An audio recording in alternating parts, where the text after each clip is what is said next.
Seja muito bem-vindo para mais um dia de plano anual de leitura da Bíblia da Ser.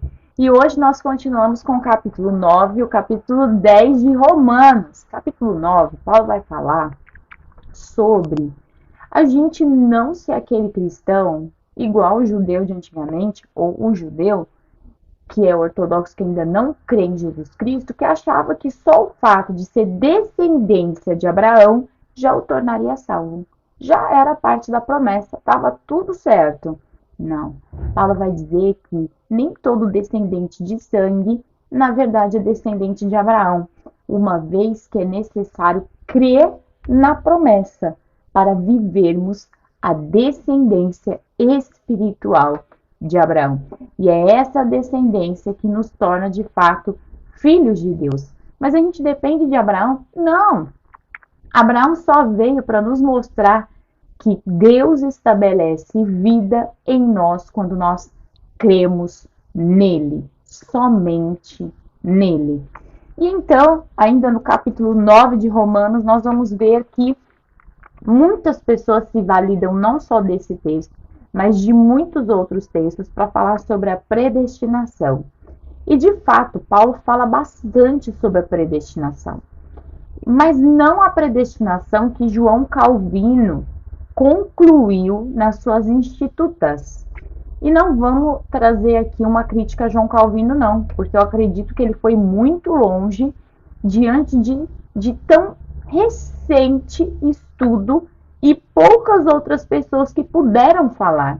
Ele foi uma das únicas pessoas, tinham mais pessoas que falavam sobre a teologia, mas que conseguiram chegar tão longe no estudo da teologia naquela época. Então, nada de criticar João Calvino, mas hoje nós temos interpretações muito mais extensas e substanciais falando sobre a predestinação, que a predestinação, sim, ela existe. Por quê? Porque Deus sabe de todas as coisas. Não é possível que uma pessoa que saiba de todas as coisas não vá traçar um rumo para cada um de nós. E não é a predestinação em que ele vai dizer assim, você vai ser isso, pronto, acabou. Não. Eu sei quem você vai ser. Então você vai viver um propósito dentro da tua decisão, porque Deus já sabe as decisões que nós vamos tomar. Então a predestinação correta, vamos dizer assim, é essa, de nós olharmos e dizermos, bom, Deus conhece a minha vida, como já dizia Davi, lá no Antigo Testamento, desde antes que eu existisse, ele já falava sobre os meus dias, ele já sabia tudo sobre mim, ele já sabia todas as minhas decisões, as minhas entregas, ele já sabia tudo. Então, com certeza, ele já deu uma ordem a respeito de quem nós vamos ser aqui na Terra. Bom, nós vamos entender que aqui no finalzinho ele vai falar sobre incredulidade e ele fala o seguinte, sabe qual foi o maior erro do ser humano? E não é a gente achar que a gente faz as coisas com a força do nosso braço. Gente, a gente não faz as coisas com a força do nosso braço. Nós nunca vamos ser abençoados se nós colocarmos a força no nosso braço. Paulo vai dizer aqui no versículo 32, porque tentaram se tornar justos por meio de suas obras e não pela fé. Tropeçaram na grande pedra em seu caminho, e a esse respeito as Escrituras afirmam. Então o texto fala, tropeçaram na grande pedra em seu caminho. E depois a Bíblia vai afirmar que a pedra é Jesus Cristo, né? E eu quero te fazer uma pergunta. Quando Jesus Cristo é colocado aqui no texto, e o texto afirma o que está escrito lá no Antigo Testamento, dizendo, pondo em Sião uma pedra que os faz tropeçar, uma rocha que os faz cair, mas quem confiar nele jamais será envergonhado. Fala sobre Jesus. E hoje eu quero te perguntar, Jesus Cristo, ele é uma pedra de tropeço na tua vida, ele te atrapalha ou ele te define? Ou ele é a pessoa, o Deus maravilhoso que estabelece a tua vida? Onde Jesus está se encaixando na tua vida e na tua história? Essa é a pergunta que nós temos que fazer.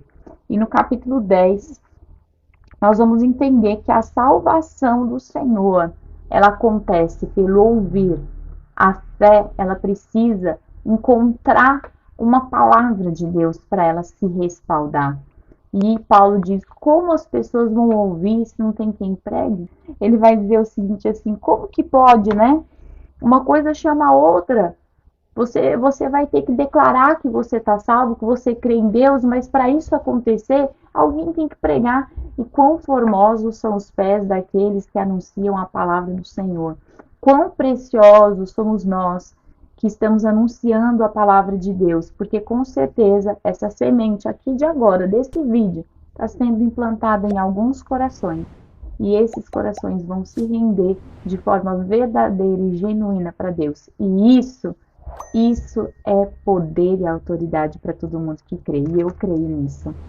E Paulo, antes de terminar, ele vai falar o seguinte: que nós não sejamos como aqueles judeus que tinham tudo para viver a mensagem de Jesus, que tinham tudo para viver uma vida extraordinária com Deus, mas eles escolheram ser rebeldes e desobedientes. Que no nosso coração haja uma entrega genuína e verdadeira pela mensagem, pela palavra e pela pessoa que o nosso Deus, Senhor, Messias, Jesus é. Que Deus te abençoe e eu aguardo você para as nossas próximas leituras.